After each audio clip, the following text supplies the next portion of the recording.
একসাথে পড়তে গেলে তো মারামারি লেগে যাবে, ওটা তো করাই যাবে না। এই আমি ক্লাস 10-এ পড়ি কিন্তু আমার হাতে কোনো ফোন নাই। আমি তো আম্মুর কাছ থেকেই বেশি বকা খাই। মাঝে মাঝে একজনই বাবার সাথে কথা বলতেছি, দুইজন হয়ে। দর্শক দেখে হয়তো বা আপনারা অনেকটা কৌতূহলী হয়ে যাবেন যে আসলে কে সাবিহা কে হাবিবা। এই বইমেলার প্রথম দিনেই দু বোন একসাথে এসে কি বই কিনলেন এবং আসলে বই তাদেরকে কতটুকু টানে। বই একটা প্রতিটা, বিশেষ করে স্টুডেন্টদের ক্ষেত্রে একটা ইমোশন, প্রত্যেকটা স্টুডেন্টদের ক্ষেত্রে একটা ইমোশন। হয়তো বা অনেকের পছন্দ না, কিন্তু আমার অবশ্য বই পড়তে আমার খুব ভালো লাগে। তো আমি যখন পড়ার পাস টাইমে, ফ্রি টাইমে আমি তখন বই পড়ি। তো আমার বই আমার খুব ভালো লাগে, বিশেষ করে আমার সায়েন্স ফিকশন যেই বইগুলা, তারপরে সাধারণ জ্ঞানের বইগুলা, তারপর হুমায়ুন আহমেদের বইগুলা, ওগুলা বই আমার খুব ভালো লাগে। তো আমি যখন অবসর পাই তখন ওই বইগুলা পড়ি। বিশেষ করে সাধারণ জ্ঞানের বইগুলো আমাকে একটু বেশি টানে। দুজনের পছন্দই প্রায় মিলে। তো ইংরেজি যে বইগুলা, তো ওগুলা বই আমাদের ভালো লাগে। আর সায়েন্স ফিকশন, সাধারণ জ্ঞান, এগুলো বইগুলোও পড়তে ভালো লাগে।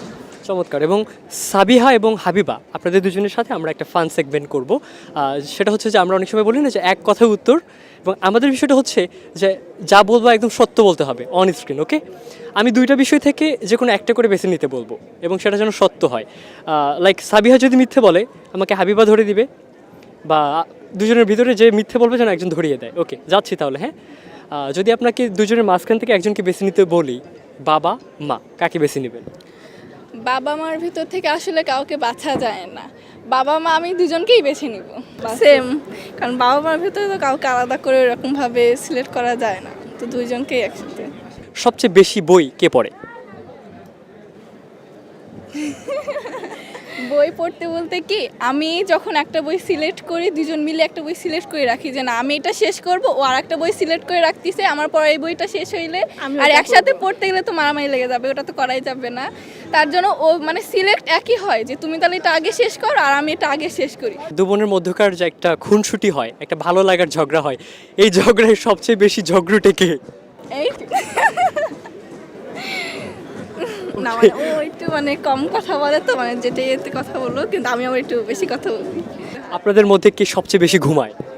ঘুমায় ঘুমায় বলতে গেলে তো আমি অ্যালার্ম দিয়ে রাখি, ওই অ্যালার্মে অ্যালার্ম বাজবে, ওই অ্যালার্ম বাজে ও আমাকে উঠে ডাক দিবে। অ্যালার্ম অবশ্যই আমাদের কাছেই থাকে, তো যখন ঘুমানোটা ওই একই পরিমাণই হয়। বর্তমান সময়ে আমরা অনেকে ফোনের প্রতি একটা আলাদা রকমের আমাদের একটা আগ্রহ, এবং সেটা যদি হয়ে থাকে আইফোন।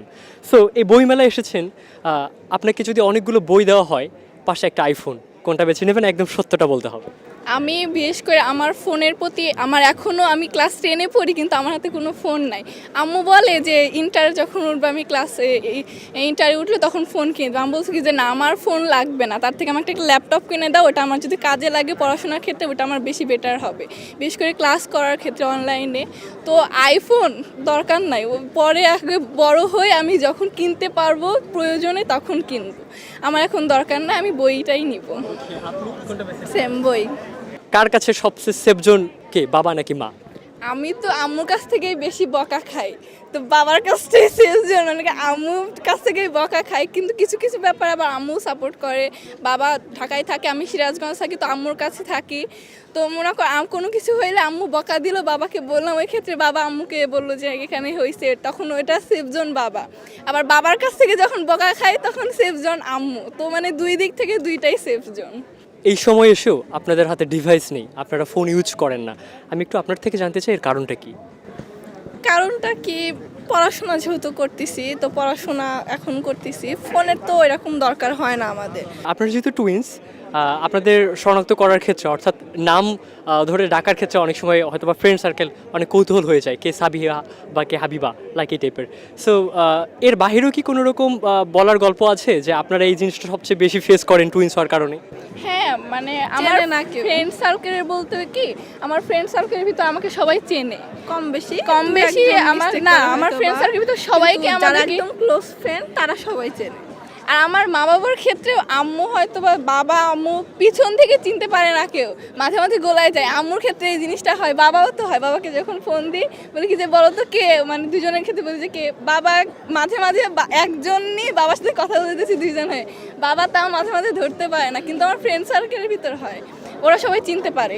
বইমেলায় প্রথম দিনে আসলেন, কোন বইটি নেওয়া হয়েছে এবং বইমেলা সম্পর্কে একটু আপনাদের জানতে চাই, বইমেলা কেমন লাগলো? হ্যাঁ, বইমেলা বলতে গেলে আমি আগে কখনো, আমার সবসময় যেহেতু সিরাজগঞ্জে থাকি সবসময় আসা হয় না বইমেলায়, তো এবার আসছি, আমি অনেক বছর পরে আসছি। তো আমি হচ্ছিল সাধারণ জ্ঞানের 2টা বই কিনেছি, যে যা কিছু বিশ্বে প্রথম আর বিভিন্ন আবিষ্কারক, এই 2টা বই কিনেছি পাঞ্জিরি পাবলিকেশন ওখান থেকে। আর বইমেলা বলতে গেলে যেহেতু আমার কাছে বই খুব ভালো লাগে, তো আমার কাছে বইমেলাটা অবশ্যই ভালো লাগতেছে খুব। আর আসতে পারছে অনেক বছর পরে আসছি, তো এই অনুভূতিটাই আলাদা। তো খুব ভালো লাগছে। সর্বশেষ একটু গ্যাদারিংটা কম আছে, এটাই ভালো, নাহলে সবসময় থাকা যায় না।